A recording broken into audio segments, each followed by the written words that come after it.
Welcome everyone to another 7 Deadly Sins Origins video. I'm going to be just walking you through how I cleared the Timespace Junction Sector 3 boss.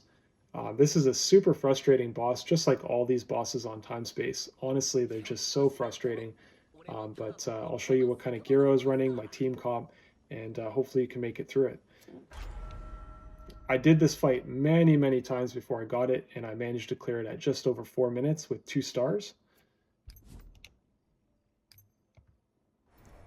The team comp that I was running was Daisy on Grimoire, Tiora on Wand, Gia on Sword and Shield, and Elaine on Wand.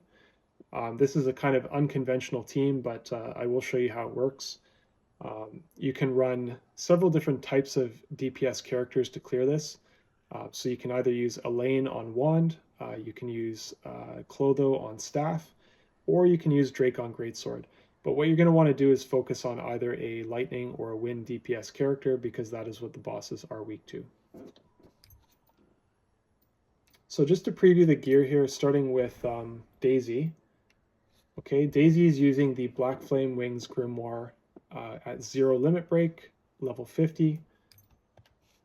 Tiora is using the Blessed Wand at level 40. Gia is using the Black Flame Wings Sword and Shield at level 50 with 2 limit break. And my Elaine is using the Black Flames Wing Wand at level 50 with 1 limit break. For the wand, you're going to want to focus on rolls that have crit damage increase.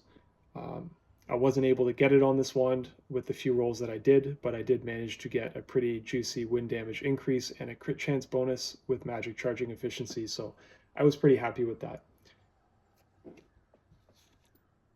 Just to kind of show you the armor on Elaine, I was using the Guided Light SSR Engraved Armor at +5 with a level 2 set bonus. I got a crit damage roll and a normal skill damage increase. For the earrings, I'm using the Dark Chaos earrings at +5, which have a high crit chance increase, as well as a level 3 Resentful Touch bonus.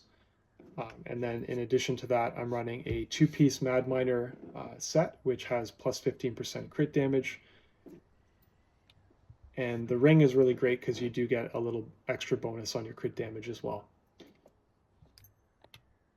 For Gia, I'm running all +5 Life Crystal earrings, necklace, and ring. And the Light Footsteps armor at +5. With a level 3 Gift of Patience bonus. On my Tiora, I'm running the Adventures Beginning +5 with a level 1 armor bonus. And then for the earrings, necklace, and ring, I'm using the new 100-day earring set, or the 100-day set, sorry, which does give you a 3-piece set of +15% healing efficiency. And then on my Daisy, I'm running the Spring Robe at +5 with a level 1 bonus. And for her earrings, necklace, and ring, I'm using the Hymn of Regeneration set. I just want to take a moment to kind of talk about this, but I would say that this set is pretty key going into this fight. I would really recommend building it. The reason being is because typically you'd want to run a burst character on a team. That's how you get most of your damage, but you just can't really run a burst character on this fight because you're having to fight like 5 people at once. So, you know, in place of having a burst character, you're comboing your Daisy and your Elaine to instantly create a burst by doing a double alt. So what this Hymn of Regeneration set does is it allows you to really harvest magic a lot quicker and get that combo alt a lot faster, which is really key. Without it, you're just not going to be able to really get a burst, and you're just going to get beat down the whole fight. So like if you look at this set here, you're getting magic charging efficiency on the earrings. You're getting magic charging efficiency on the 2-piece bonus. You're getting a 3-piece bonus, which is +10% HP, as well as when an allied hero attacks an enemy whose remaining HP is 100% or higher. It increases all allied heroes' magic charging efficiency by 15% for 20 seconds and restores the magic gauge by a fixed amount of 2,000. So it's absolutely crucial, in my opinion, to have this set, especially if you're someone like me whose team is like around 60,000 attack power. You don't really have like super high potential characters. But yeah, that's the gear. I'll show you as well with the masteries. All of the characters are maxed. And then in terms of potentials, actually going back to mastery, my Elaine, I have mastered each weapon to get the extra 3 potential points. So I would also recommend doing that. Getting your potential as high as you can with Elaine will make a big difference. Yeah, my Elaine is P5. My Gia is P1. Tiora is P5. And Daisy is P1. So as you guys can see, nothing super fancy. But yeah, try and focus on getting your potential up on your Elaine. So anyways, guys, let's jump to the boss fight and I'll show you how I did it.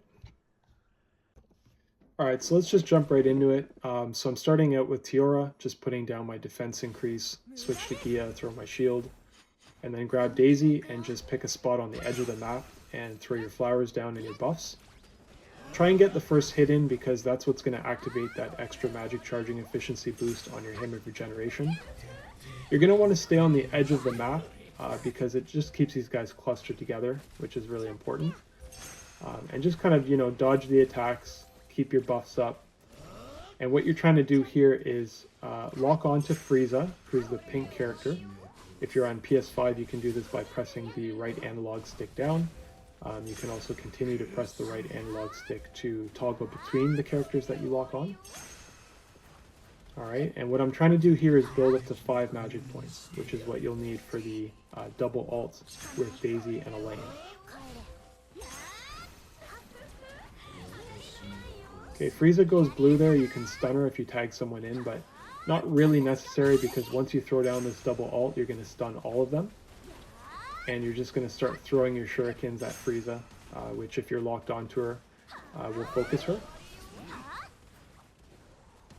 Okay, and again, just, dancing around, trying to stay alive. You'll get kind of in sync with what all these different characters do when they try to attack you, because they have various types of attacks. You got like a mage, you have the mage heals, by the way, which is really annoying. You have a guy who's kind of like Meliodas, you've got a sword and shield guy. But yeah, just build up those 5 magic points for your ult, and then throw your ult down. That's really the main focus of what you're going to do throughout the fight. Just, dodge attacks, throw your buffs down, get your 5 magic points, stay on the edge of the map, stay locked on Frieza, and just keep throwing your ult down. When I watched this fight initially from other YouTubers, I had like completely wrong expectations of how it was going to go, because I was seeing people like kill her in like 20 seconds or 30 seconds, and I was like, oh yeah, this will be easy, no problem, like if they can do it in 30 seconds. But I'm like 60,000 attack power. I'm not on this game like 8 hours a day. I don't have like 10 dupes of every character. So if you're like me and your characters are good and you've put a decent amount of time into this game, but like you're only running like P5 or lower characters, you're gonna just want to be kind of strategic about your positioning and how you're going about this fight. You're not gonna burst them down in like 20 seconds.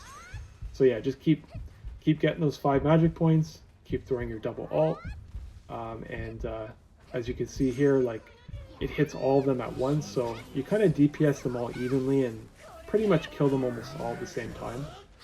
But again, you want to kill Frieza, the pink character, first. So she's almost there, and you can see that Hymn of Regeneration set really does wonders here because your magic points just go up so quickly.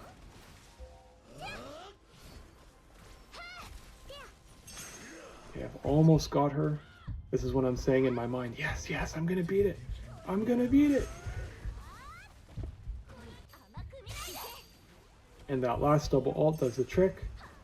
I kill her, but I'm at 25,000 hit points, so definitely worried here. Gonna switch to Tiora, throw down my heals, go to Gia, make sure my shield is up. Tiora is great because when you tag her in, she does have a chance to heal your team. I don't know if that's related to the P5 that I have on her. Most possibly is. But yeah, just keep the heals and the shields going and you'll outlast them. and yeah, try and kill these last few guys. If you're unlucky, the mage is going to heal everybody up, which can be super annoying. I had one fight where like the mage was the last one standing and he just kept healing. But yeah, here we go, guys. I mean, just like that. Done. Finally, I can go on to the 4th boss. Finally! So stay posted for that video. I'll be kind of playing around with that boss and trying to figure it out and putting something out soon. Anyways, guys, thanks for watching. I hope you enjoyed. Take care.